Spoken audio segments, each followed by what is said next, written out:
The way the Dynasty fantasy football landscape is trending, it seems like everybody wants wide receivers, and more wide receivers. And a lot of the talk in the rookie draft season is always, what do we do with your Jordan Addisons of the world? What do you do with your JSNs of the world? And of course, if we're going to talk wide receivers, I had to bring on the wide receiver expert himself, Matt Harmon from Reception Perception. He has since released an article, the in-season wide receiver rookie report, and going over kind of how these guys have developed over the first 8 to 10 games of their rookie season. So we're going to touch on pretty much the entire class, mainly from a Dynasty fantasy football lens. Hopefully you guys do enjoy this. If you do, leave a like, subscribe, make sure to check out everything that Harmon is doing, his Twitter, his Reception Perception YouTube channel, the site, all of that will be linked down below in the description. But Harmon, how you doing?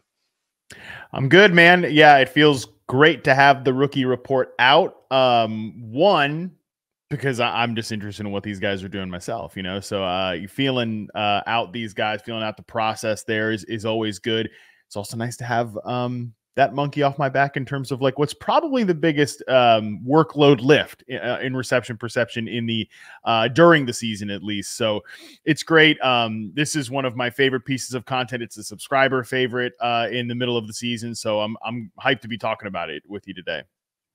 Yeah, and of course, make sure you guys are supporting the work here. We're not going to give away everything because, of course, it is behind the Reception Perception paywall, but we will glean some Dynasty stuff from this and some takeaways. So without further ado, we're going to get right into the first-round receivers. So we're going to talk about Quentin Johnston separately because he's a whole separate, can of worms and thing that we're going to break down. The best rookie wide receiver in terms of fantasy points per game has been Jordan Addison, who is actually, the fourth receiver off the board to the Minnesota Vikings.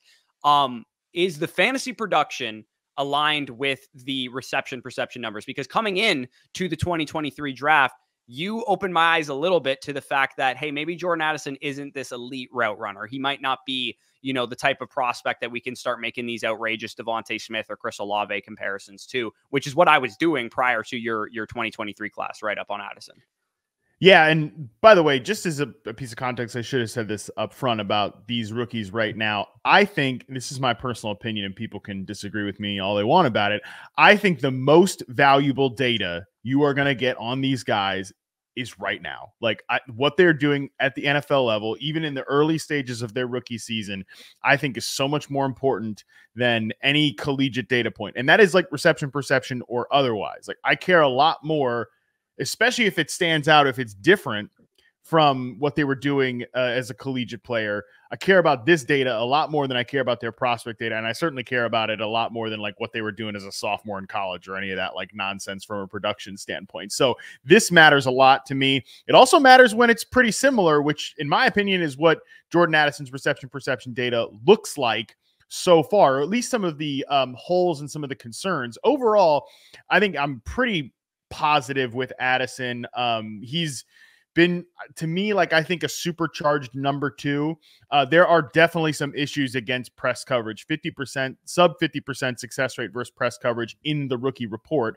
I think early on in the season. Now, I will note, too, that this number has gotten better the more games have been added to the sample, and I would be willing to bet by the end of his rookie season, he's not going to be a guy that's probably clearing 70% success rate versus man, which would be really 70% success rate versus press, which would be really encouraging, but I do think it's going to climb from this like 50%-ish number because I've seen it climb so far the more games he has played. I think to start his rookie season, he was using a lot of like the same couple release moves that honestly he wasn't that good against press in college, especially at USC when he was playing as a true outside perimeter X receiver. That was an issue that he had in his reception perception prospect profile. It's been the biggest issue for him so far in the NFL. I think the more he has played, the more he has varied up those release moves, the better that has gotten. Right now, I do kind of struggle with him just from a dynasty perspective because he clearly is a good player. I mean, the routes that he runs, post routes, slant routes, stuff like that, he's going to make huge plays on those routes.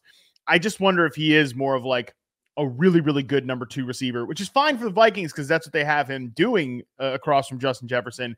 But I don't necessarily think like he would be able to kind of hack it as a one, like long term on a really good offense right now, even though we've seen him obviously produce with Justin Jefferson out on the field.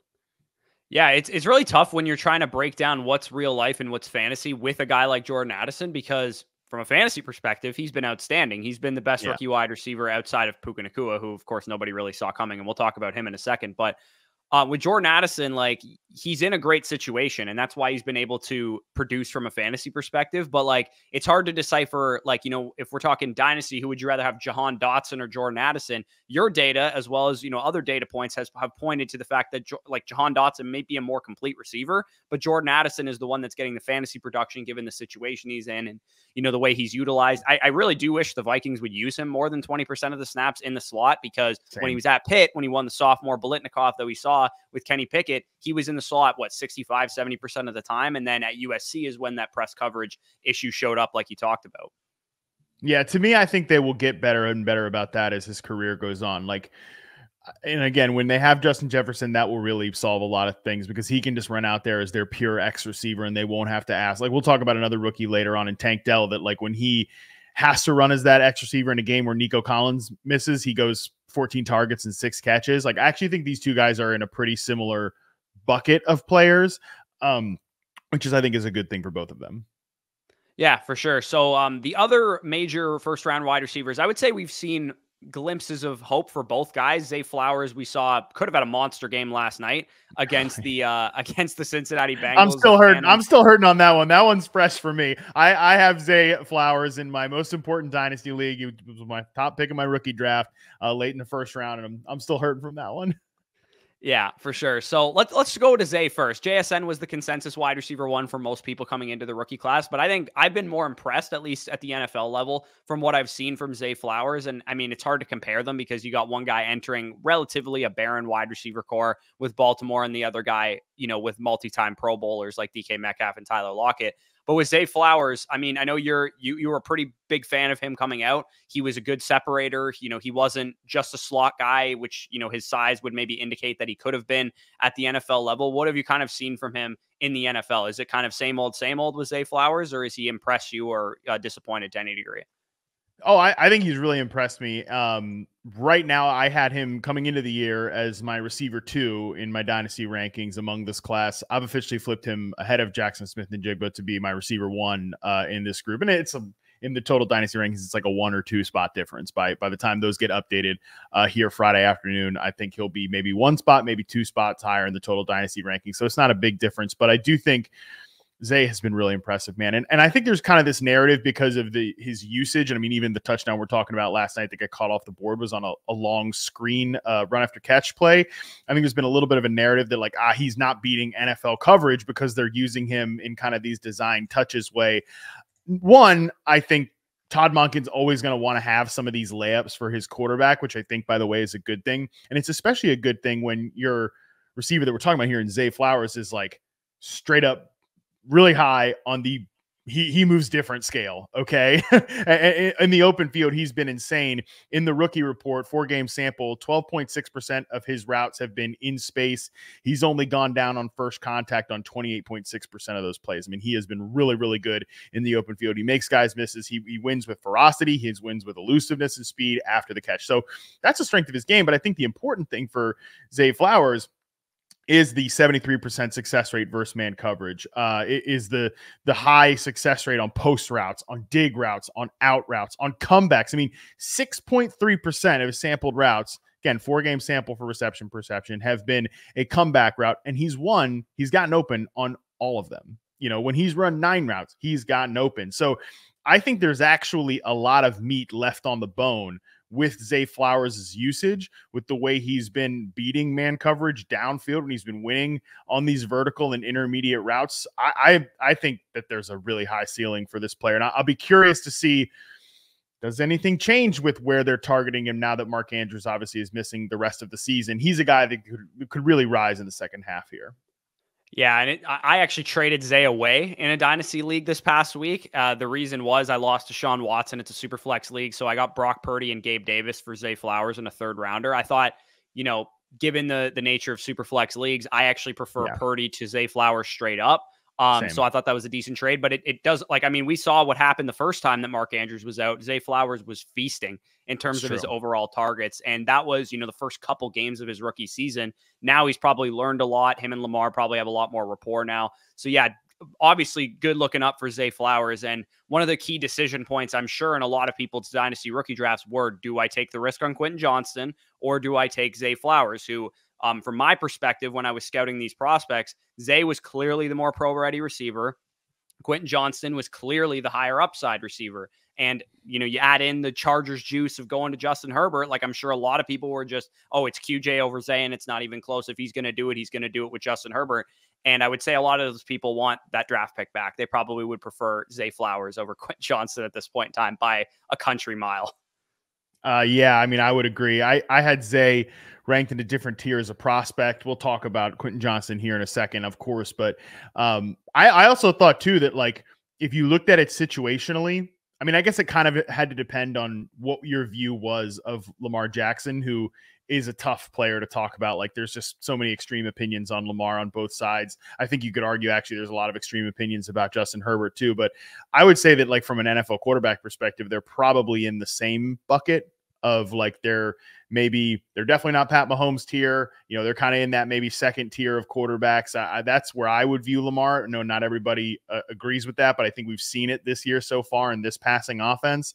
And then the receiver room, it's like, yeah, Zay is crowded a little bit, but it's like, you got Odell Beckham. How long is he going to be around? You know, Mark Andrews obviously is a tight end. Typically, we don't see tight ends be the funnel target of a passing game, although he's one of the exceptions if he is one. And it's like Rashad Bateman. I love Rashad Bateman as a prospect, but it was clear he was going to be slowly eased in this year. And, like, we'll see if he ever gets that confidence back that he had prior to the injury. So, and then Quentin Johnston, that's what I think people missed on Johnson, who, again, we'll talk about in a second, but that was a really crowded room for him as well. Yeah, and honestly, it's actually worked out quite well for him with what's transpired in that wide receiver room, and we still haven't seen the signs of life that we needed to see from QJ. So before we get to Nacua and QJ, who are like the other major talking points from a dynasty value standpoint, the best receiver by most people's indications coming into this draft was Jaxon Smith-Njigba. Of course, the comparisons that I made to JSN coming in was, this is kind of what happened to CeeDee Lamb his rookie season, where he goes to a situation where Michael Gallup had like 1,100 yards his second year. Of course, Amari Cooper was still there, and people nuked CeeDee Lamb in the rookie rankings in 2020. Of course, it was such a great class. It was easy to do that. But at the same time, we were like, CeeDee Lamb was consensus the wide receiver 1 or 2 by most people coming into that draft. And JSN goes to a situation that has been crowded. It hasn't been the easiest in terms of, you know, getting routes and getting targets and that kind of thing. I think this one is one of the most crucial to get your opinion on, because it is a very context matters situation. On a per route basis, has JSN did what he did at Ohio State? Has he done worse, or is he kind of somewhere in between?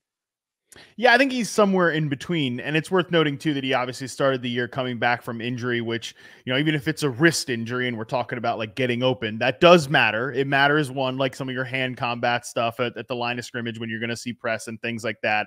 It just overall also matters. Like, you miss any time as a rookie, it's going to be tough. Like, you know, not everybody's Odell Beckham. You just missed the first 4 games of your rookie season and you come in and have one of the best seasons of all time for any rookie receiver. Not everybody does that. Not everybody is prime Odell Beckham. Jaxon Smith-Njigba, I would say so far he's been fine. He's got a 70% success rate versus man in the rookie report. He's got 80% success rate versus zone. Those are actually really good thresholds to hit. Like, if you're going to play as a primary slot receiver, you want to be 80% or better if you're going to be like a high quality slot receiver against zone coverage. 70% success rate versus man, that's really good if you're going to line up as a full-time outside receiver, especially if you're going to play X. I don't think JSN's ever going to play X receiver necessarily, but I do think those are 2 really important indicators for him to hit. I don't think we've seen a lot from him as a vertical receiver yet. You know, his best routes are the flat route, the slant route, the out route, but that's encouraging though, if he's going to kind of be, you know, in this offense. We'll see how long Shane Waldron's there. You know, he could be a guy that gets a head coaching job, because I think he's done a good job with this offense. Although if Geno fits and starts a little bit the rest of the season, then maybe he doesn't end up in head coaching interviews. But overall, I think he's a good coach. This is a well-designed offense. Obviously, he comes from that Rams tree. If he's going to be the Cooper Kupp of this offense, he's actually going to need to run those flat routes and out routes and comeback routes and stuff like that. Because before Kupp went supernova in the current iteration of the Rams offense, he was actually running as a slot, and I'm almost doing some like tight end stuff, but running out those like flat routes and outbreaking routes. So that's important, I think, for JSN. I think if you want to like just put a tagline on it, I think JSN has been fine. I don't think he has been spectacular yet. And I think that's why the rest of this, like, basically, if I'm an outsider, here's what I would say. If I'm an outsider, I'm reading the rookie report. I'm like, all right, what the hell should I glean from this? I would say that, like, I'm not pushing the panic button at all on JSN, but I'm not ready, like, to leap him into the same tier as guys like Devontae Smith or guys like Chris Olave, or certainly Garrett Wilson, who we saw last year, even like an Amon-Ra St. Brown. Like, I'm not there yet, but I'm definitely, like, I kept him right at the same ranking I had him before the rookie report came out. It's perfect description of where I had him coming into the regular season. He was like in the top 15 of my rankings, but he was like 14 or 15 of my dynasty rankings. And there was people out there that were like, I would prefer Jaxon Smith-Njigba to Jalen Waddle because he could be the number one. Like, there was people going crazy on JSN. And I would say, like, now I think he's like, Keep Trade Cut has him at wide receiver 15. I think that's exactly where he should be. He should be below, you know, Puka Nacua from this class. He should be below guys like Brandon Ayuk and Devontae Smith and those type of guys who are, in my opinion, just clearly better receivers than he is at this point in time. So JSN, yeah, I mean, maybe we'll see. My comp for him coming out of school was Amon-Ra St. Brown, and we know what Amon-Ra St. Brown did at the end of his rookie season. Yeah. And if we had this exact video in 2021, week 10 or week 11, we might not have been super high on Amon-Ra St. Brown, and then he proceeded to sun run the rest of the year. So we'll see what JSN does. As we're recording this, Tyler Lockett hasn't practiced Wednesday or Thursday too. So it's possible that we have another, like, you know, dual handcuff appeal game out of JSN, which is what we saw when Metcalf was out a couple weeks ago. It's tough, man. I think, look, I like JSN as a prospect. I didn't have him in, like, the same tier as a prospect as, like, Drake London or Chris Olave or Garrett Wilson or Smith or all those guys. But he was a really good, clear-cut first-round prospect. That being said, Tyler Lockett is still really good. DK Metcalf he's not having his best season this year. It's like been a lot of weird stuff in contested situations, but these are really, really, really good players. And, like, I don't care what you say, like, not you, but just the general, you know, right. What people say, like, your target competition does matter. It's like, yes, the cream rises to the top theoretically, but not to, like, you're not just going to suddenly beat out these other really good quality veterans and command, like, a dominant target share. Like, I think as long as these two other guys stayed healthy this year, there was like a 0% chance that was going to happen. So the context of this definitely does matter with JSN.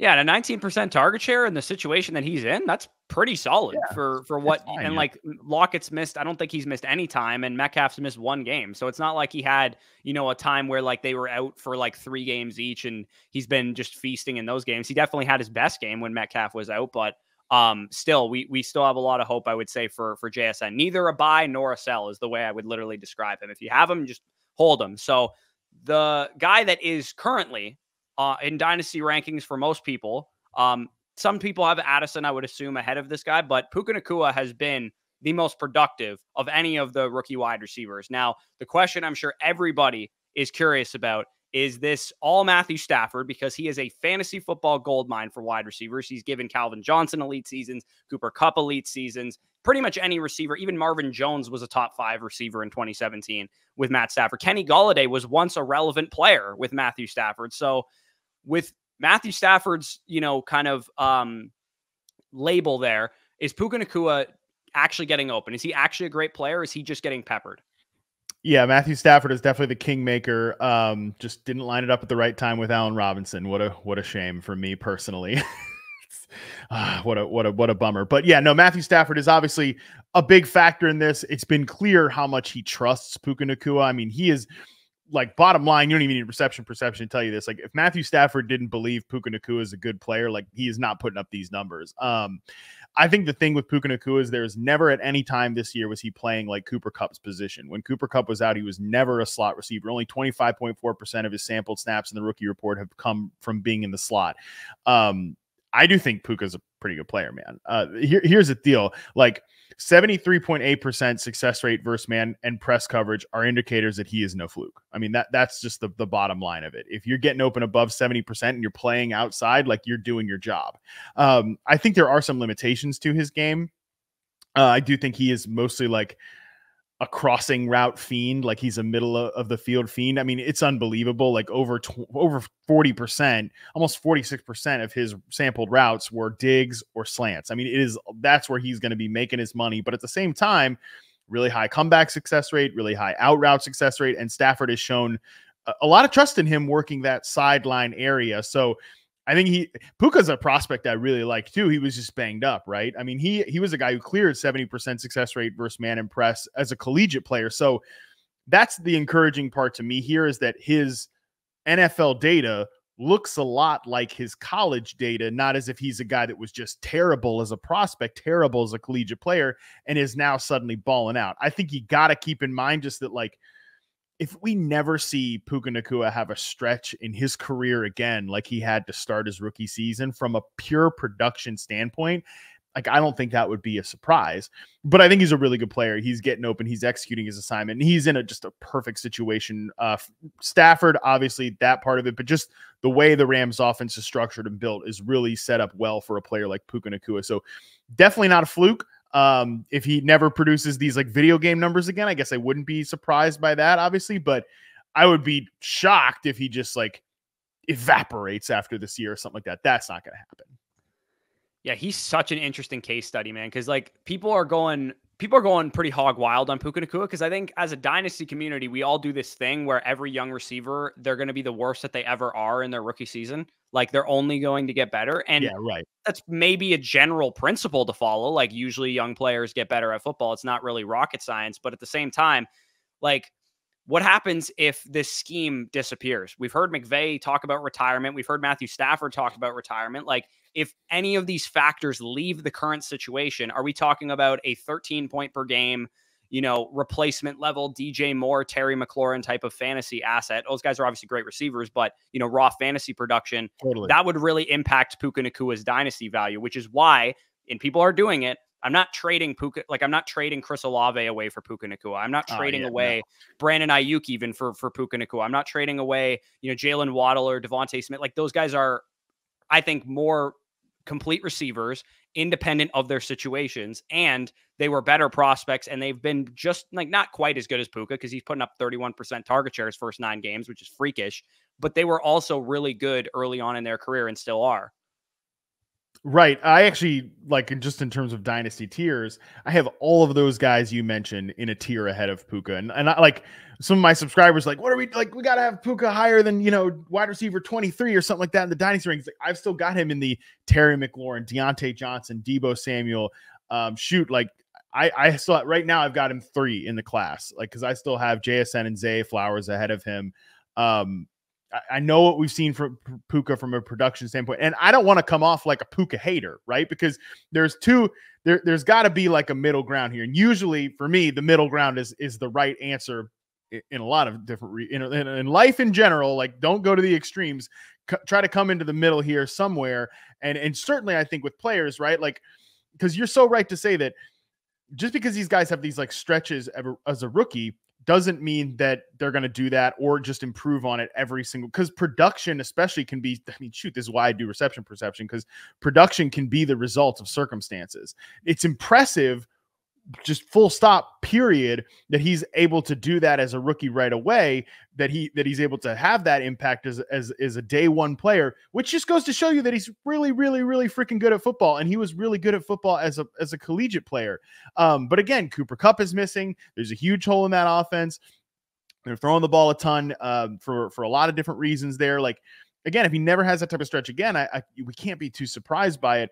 Like, look at Christian Watson is a great example. And we don't have to talk about Christian Watson, but he had this crazy rookie season from like a yards per out run standpoint, but that production was so the result of circumstances.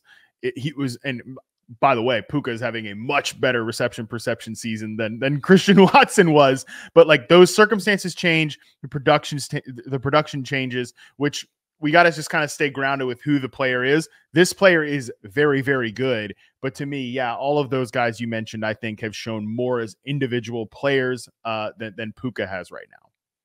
So are you saying unequivocally Puka is a better football player than Jordan Addison, just out of curiosity? I would say so far in the NFL, yes. Different players, But yeah, I would say he's been a better football player than Jordan Addison has. Okay, interesting. So we have to have the discussion about Quentin Johnston, because I would say the panic button is being sounded very loud for most Quentin Johnston managers. The concept of face planners, we've talked about this on the channel before. This is not my theory. This is DF Bean Counter's theory over on Twitter. Make sure to give him a follow. He is the resident expert on this theory. Our buddy Ron Stewart talks about it as well. The reason I bring up the concept of face planners, which basically just means rookie wide receivers that come in with a certain subset of expectations, which is going to vary depending on the player. For example, JSN's expectations were way higher than Rashee Rice's expectations coming into the year. If you lose a lot of dynasty value during the season, clearly, with our eyes, we saw that you weren't the player that we saw in college. And right now, Quentin Johnston is trending toward being a face planner, which means he's lost at least 12 spots of positional ADP via keep trade cut since entering the NFL. He peaked at wide receiver 19 shortly after the NFL draft, which may have been hyperbolic, whatever. He has since plummeted to wide receiver 40 since we've gotten a chance to see him on the field in, I would say, a relatively good scenario for him. Like Mike Williams going out, that was a perfect, 100th percentile outcome for Quentin Johnston, given the role that he plays. Josh Palmer's been dealing with injury, and you've been very notorious. He's not that good of a player anyway. Keenan Allen, of course, is Keenan Allen. But other than that, this should be set up for Quentin Johnston to have a great season. And this face planners concept, like Mike Williams has been one of the few examples of these guys that have horrible rookie seasons and actually come to be fantasy relevant. Nico Collins been another recent example. Michael Pittman Jr., a reception perception darling, has been another recent example. But other than that, for every one of those guys, plus the obvious Devontae Adams that everybody brings up, oh, he was bad his rookie season and it didn't matter. There's 100 John Rosses and Nelson Aguilars and like Jalen Ragers and Henry Ruggs and, all these guys that never produce what they're supposed to do coming out of school because they were not great as rookies, and we all saw it. And that's why the dynasty value plummeted. So with Quentin Johnston, I know the answer because I've read the article already. Is he as bad as the production says? Yeah, definitely. Unfortunately for Quentin Johnston, 38.9%. Look, yeah, like before we go into the actual results of what Quentin Johnston is right now, actually, let's strip it back to the very beginning here with why the Chargers drafted Quentin Johnston. You can think what you want about why this happened in this process of it, but this is the reality. When they drafted Quentin Johnston, they looked at him as a long-term developmental replacement for Mike Williams as their vertical X receiver. Mike Williams, again, this is important. Like the interpositional designations at wide receiver are so important. Mike Williams is that vertical X receiver that stays tethered to the line of scrimmage, plays against man press coverage a ton, and wins downfield. Obviously, Big Mike is like, he's a better separator than people give him credit for, but primarily he's like a combative, clashing down the field, contested catch guy. And that's how he stretches out the field, because you want your X receiver to stretch out the field. That's what they wanted Quentin Johnston to be. I do not think, based on his prospect profile, that he was going to work out as an X receiver. Certainly not right away. But that is what the Chargers drafted him to be. And like I said this a lot on all my shows, that I was not going to be surprised if Josh Palmer played ahead of Quentin Johnston. And like you said, my opinion of Josh Palmer. I think Josh Palmer is fine. Like he's a solid NFL receiver, but he is not like a difference maker. But I know that he's trusted. I know that they have played, like he has played a lot for this team and gotten a lot of reps with the quarterback. Like, and that is exactly what we saw. We saw the team open up the season with Mike Williams as their X, Keenan Allen as their slot, Josh Palmer as their flanker, and Mike Williams as their fourth receiver. I don't think they intended this guy to play, not play at all, but not play much at his rookie season at all, and certainly not to start, and certainly not this early. And so far, he has had to play because Mike gets hurt early, then Josh Palmer gets hurt, so he basically has to be like an every down player for the Chargers. And like, just bottom line, the film is the film. Okay. Like, you can't get away from that. And the film has been disastrous. The reception perception results have been disastrous. So 38.9% success rate versus man coverage. This is obviously just not a full reception perception sample, but what we've got right now, if it was a full sample, it would be the second lowest success rate versus man in reception perception history. His 50.9% success rate versus zone coverage from the rookie report would be the second lowest in reception perception history. His 35.3% success rate versus press would be the 5th lowest in reception perception history. I mean, he is definitely in terms of like rookie seasons in RP history. He is in the Justin Hunter, Devin Funchess, Terrace Marshall, Jalen Reagor, Devontae Parker. He's in that territory of his rookie season. So yeah, it's really troubling company. And I mean, that just is what it is right now. There's a reason he doesn't get targeted. There's a reason he doesn't get a lot of opportunities, because he doesn't get open. And then when he does get thrown the ball, and this is why I'm like, yo, why'd you draft Quentin Johnston to be this guy? Because like he didn't beat press in college and he didn't win in contested situations in college. Like he was a movable piece, yards after catch guy. When they throw him in contested situations, the results have been bad. He's been targeted on 35.7% of his targets have been contested in the sample I have. 20% contested catch rate. Not good. He's had drops. He's had mistakes. Like this is just who he is as a player right now. Can it get better? Sure. But obviously all those names I rattled off there outside of Parker, and yeah, the Davante Adams example, as you mentioned, is always a prevalent one, where he went from one of the worst scores in RP history to the 99th percentile. I'm going to bet on that happening never again. Like that's never going to happen again. The Devontae Parker one is probably the most encouraging here, that like, and by the way, there's an ex-receiver who was a developmental guy coming in. So maybe he can become Devontae Parker in the future. But there's also, the Justin Hunter, the Funchess, the Terrace Marshall, and Jalen Reagor's here. Yeah, it's not great. And I mean, the one thing I hate that coaches do is the whole X's and O's thing. They're like, oh, we need an X receiver to replace Mike Williams because we're going to run this same exact scheme with Justin Herbert for the next 15 years. If you needed a Z flanker upgrade, you should have drafted Zay Flowers or Jordan Addison, probably Zay Flowers for that specific role, who went the literal next pick, and Addison 2 picks after. So that would have made way more sense. And then instead of, hear me out, coaches, instead of trying to redesign the exact same offense when Zay Flowers hits, because it's clear that he has been hit, you redesign your offense when the time comes that Mike Williams is no longer a relevant X receiver. And maybe that's now because he's torn his ACL or whatever. I don't know why coaches don't do that, but I guess they're just stuck in their ways. I don't know either. I mean, honestly, some of it is coaches and some of it is the front office. And I think you look at the plan that coaching staff and that front office has put together with the roster. It's been a lot of bad, not just in the receiver room. So yeah, I mean, I don't really know what else to say. I mean, look, he can certainly develop. He can certainly improve on this. It's just right now, the film, like I said, the film is the film, and it has been really bad. And typically, like of those names we've mentioned here, Funchess, Marshall, Reagor, Hunter. Shout out to Justin Hunter, who actually went to while looking up Quentin Johnston's like historical success rates and stuff. I just like remembered, oh yeah, Justin Hunter. He actually went to high school like 15 minutes from my house here in Virginia Beach. So hopefully he doesn't hear me talking about him like this. But yeah, overall, like these names are not encouraging. Like this is typically where this story ends up. And it's just a danger of like not understanding inner wide receiver, sort of designations and stuff like that can be really dangerous. Yeah. And I watch film, I grade these players, but I am like a relative novice. Like I've never played the wide receiver position. I don't know the intricacies of every single scheme around college football. Like, and even I could tell that Quentin Johnston was a developmental player, even though he had the size to be an X receiver. The usage that he saw at TCU was design touches, as well as, some big plays and that kind of thing. But for the most part, he was going to be a project for a lot of coaches. And I know the way Dynasty players act, and knowing that this face planners theory has come to relevance, thanks in part to guys like DFB and Counter.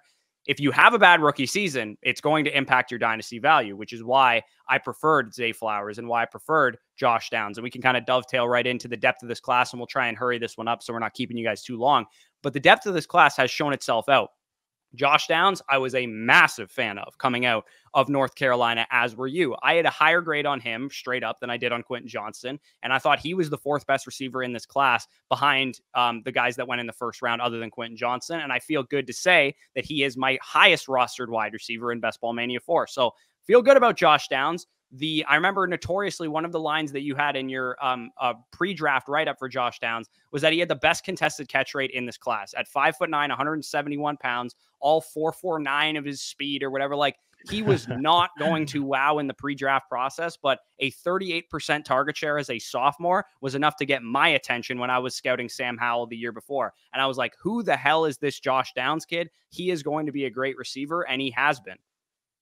Yeah, I love Josh Downs' game. Like you said, best contested catch rate among the guys I charted, the prospects coming in, number 1 in success rate versus man coverage. I mean, he's a stud, dude. I love this guy. He has been one of the best separators in the NFL this season, full stop. Not best rookie separators, just one of the best separators. I mean, right now, the rookie report numbers, I almost don't even want to read them off because they're so nuts. But like, he's having a great rookie season in isolation. Michael Pittman, to me, is one of the legit, and I call a lot of players underrated and stuff like that. But like, if you gunned ahead, like you got to tell me who's the most underrated receiver in the NFL. It's probably Michael Pittman because I think he's a legit one. They've got to re-sign him. They got to keep him in the building because they've got a great duo there with him and Josh Downs. I love Josh Downs. I agree with you. I rocketed him up really high in my Dynasty rankings in terms of like, he's going to be in the same tier to me as Zay Flowers and Jaxon Smith-Njigba and Puka and these guys. Yeah, that's really high praise. And it doesn't shock me. Like, if you had to, like, not the highest ceiling prospect in the world, given his size, more of a slot receiver projection. But if you had to say, like, before the draft, gun to your head, who's the receiver in this class that does not miss? He is not a bust. He's not a guy that we're talking about as a horrible draft pick. I would have said Josh Downs. I'm like, I know full stop, full confidence he's going to be a slot receiver in the NFL for a long time, and he's going to be really good at it. My comp for him was Elijah Moore, kind of like maybe he has the upside of like a Jahan Dotson or something like that, but to me, that's exactly the type of player he was in college. Get open, command targets, catch the ball. That's the main job of a receiver. If we're playing football at recess right now, you throw to the guy who's open and catches the ball every single time, regardless of his size. And that's what Josh Downs was in college, and that's what he's been in the NFL. Yeah, the sizes start down bad once again. I think he looks a lot like Tyler Lockett to me. Yeah, exactly. Who was actually my comp for Elijah Moore when he was coming out of Ole Miss. So it all kind of works full circle together. Yeah. Maybe Elijah Moore will play with an above average quarterback at some point, but probably not. It's so frustrating. We couldn't get Jacoby Brissett from last year playing with Elijah Moore because that's like the best quarterback play he would have ever seen by far in his career. So real quick, the other guys, and we'll kind of group these all together. Tank Dell, we've kind of touched on briefly. Jaden Reed, who I also liked pre-draft, and I know you did as well. And Rashee Rice, who I know you did not like pre-draft, and I did not like pre-draft. So if you want to just go rapid fire on those guys, and then we'll close this thing out. Yeah, Tank Dell looks like a great flanker receiver. He definitely is a little bit of a journey at the catch point. He's a guy who the size does show up as a vertical receiver at times, but man, he gets open on like big boy routes. I mean, out routes, corner routes, stuff like that. CJ Stroud is just fantastic. I think him and Nico Collins. I think Nico Collins is the better receiver between the two. That's just like my personal opinion. He's like a high-end quality X receiver, and I've been a big Nico Collins fan since the 2021 in-season reception perception rookie report. I think he's probably the better receiver long-term, but they're a great duo. Love the way those guys are working right now. As you heard me talk about Christian Watson earlier, I think you can kind of get that I'm ready to see less of Christian Watson as the first read player in Green Bay, and I'm ready to see more of Jaden Reed. He's not in this report right now, but he will be. I kind of like what I'm seeing out of Dontavian Wicks just a little bit too. Their other rookie receiver, they're just so young there. It's absolutely absurd. But yeah, Reed, I would encourage people to check out the rookie report on him because he's got some pretty good indicators there as well. And yeah, the Rashee Rice one is the most interesting because he is, if we want to put like a superlative, a label on it, he's got to be the biggest riser coming out of the in-season rookie report to me.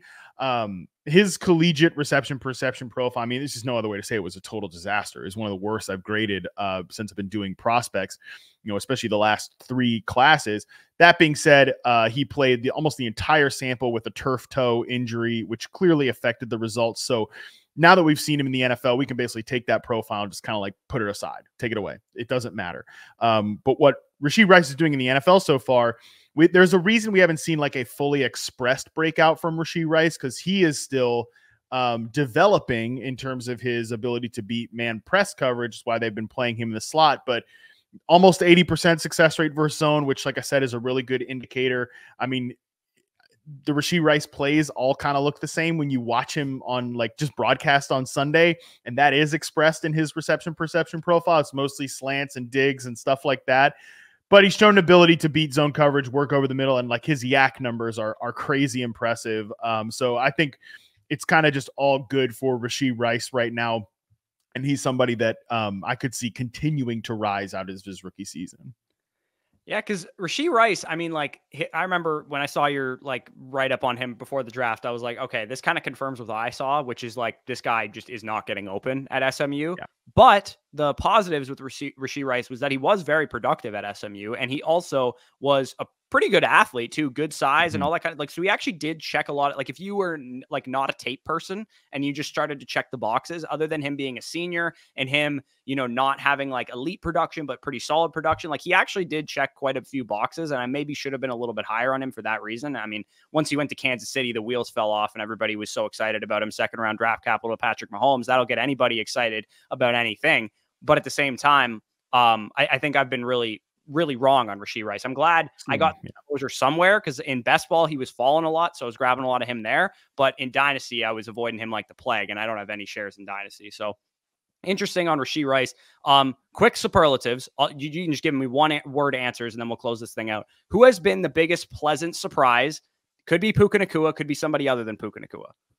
Yeah, I think it would be Rashee Rice. I also think like if we're going to talk about a name that hasn't come up yet, Michael Wilson has been a real pleasant surprise. Okay. Well, who has been the biggest disappointment? Let's leave Quentin Johnston out of this, because I mean, maybe he wasn't disappointment to you if that's exactly what you saw at TCU, but who's been the biggest disappointment in terms of what you thought of them coming into the process? Yeah, I mean, I'm still disappointed by what I'm seeing out of Quentin Johnston, because I don't want anybody to fail, and I don't want to say mean things, but it is what it is. Jonathan Mingo has been disappointing too. I only really liked Jonathan Mingo in one role coming in, and it happens to be the role that Adam Thielen is playing right now. And let's just say that what they're having Jonathan Mingo do as a result is not going very well. No, and he was really also one of these guys, maybe like has a career trajectory similar to Nico Collins, where it's good athlete, had some flashes on film, but he's not doing shit in year one. That was my thought process on Mingo. It's like he's not going to be a guy that's ready to hit the ground running and be an X receiver in the NFL. And then this question, maybe we've already answered this, so you can just kind of parrot this back to me, but which of these players requires the most context? Because you notoriously did hit on Michael Pittman. A lot of people gave up on Michael Pittman, and everybody, you know, was like, if he was going to produce, he would have done it. He had a barren wide receiver core that year in Indianapolis, and he didn't get it done, similar to what we saw with Jalen Reagor that same season. Is there a player that you're like, I'm not ready to give up on this person, even though it doesn't look good so far? Among the names we've talked about, I mean, I guess I would say Michael Wilson, depending on where other people are with him. And I actually think, by the way, his role is pretty similar to Pittman. And this didn't dawn on me until he was literally the last player I wrote up for the rookie report. But it wasn't until like writing that up, I was like, oh, you know what? He actually wins on like slants and curls, and these in-breaking routes. And they use him not exclusively at X receiver, even though he's a big bodied guy who wins contested. That kind of sounds a lot like Michael Pittman. So he might be a guy that depends on how he finishes with Kyler the rest of the way. And he wasn't super highly regarded anyways. I kind of thought he was an underrated prospect, but he'd be a guy I would say has a chance to fly under the radar that could eventually really rise. Yeah, Nacua and Michael Wilson were both prospects. It's like, this is why you watch the tape on these guys, because the injuries derailed their whole collegiate careers, basically. And you needed to watch the film on both of them to really understand what they gave you. And Mingo, too, to some degree, who hasn't really worked out so far, but he was also derailed by injuries for a lot of his collegiate career. This went a little longer than I wanted it to, not going to lie, but I feel like we were in a good flow. We're having a good conversation, so I don't think anybody's going to complain too much. Again, feel free to leave any of you guys' feedback down below.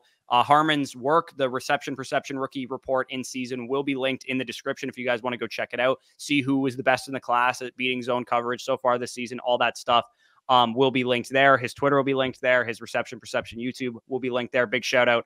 Thanks for coming on, Harmon. We definitely appreciate it. As Dynasty players, I mean, I believe it's written somewhere on your site. Like, we want to know if these guys are good before everybody else knows they're good.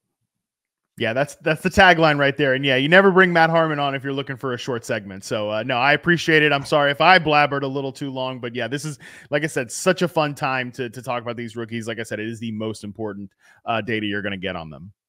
Yeah, and I'm sure I'll get at you again when it comes to scouting what I consider to be one of the better receiver prospect classes that we're going to see in a little bit with, I'm excited. Harrison and Neighbors and Odunze and all these dudes coming up are going to be really exciting to watch come springtime. So we'll definitely hear from you again, hopefully. But yeah, if you guys enjoyed, leave a like, subscribe, all that good stuff. Check out Dynasty rankings and all that good stuff available on flockfantasy.com. Use code FSE for 30% off. You'll get access to our bonus content, Mason's bonus content, Zach and Badake over at Dynastyland and Fantasyland, Pierre and Chris over at Endgame, and then the Dynasty domain guys there. We've all kind of teamed up to bring you guys one great product. So if you're interested in that, check it out down below in the pinned comment. But with that being said, peace out, and we'll talk to you soon.